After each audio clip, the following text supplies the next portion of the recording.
Hello friends, આજે આપણે બનાવીશું કોબીનું શાક. સૌપ્રથમ મિક્સરના કપમાં 8 થી 10 લીલા મરચા, 1 કપ લીલા ધાણા,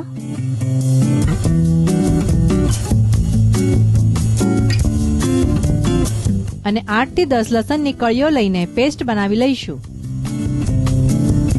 પેસ્ટ બનાવીને હવે તૈયાર છે. કઢાઈમાં તેલ ગરમ થયા બાદ 1 ટીસ્પૂન રાઈ નાખીશું. ત્યારબાદ એમાં 8 થી 10 લીલો લીમડો અને તૈયાર કરેલી પેસ્ટ નાખી દઈશું. આ પેસ્ટને થોડી સાંતળી લઈશું.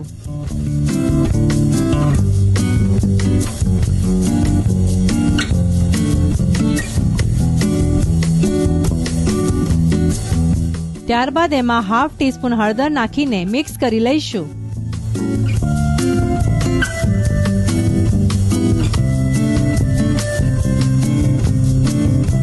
ત્યારબાદ એમાં 1 મીડિયમ સાઈઝના કોબીને ઝીણી સમારીને નાખી દઈશું.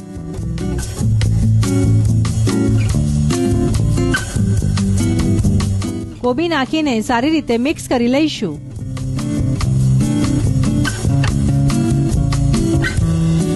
હવે એમાં સ્વાદ પ્રમાણે મીઠું નાખીને ફરીથી એકવાર મિક્સ કરી લઈશું.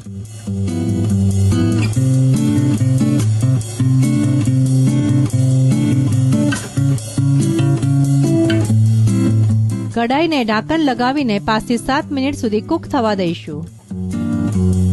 કોબીનું શાક ખાવા માટે તૈયાર છે.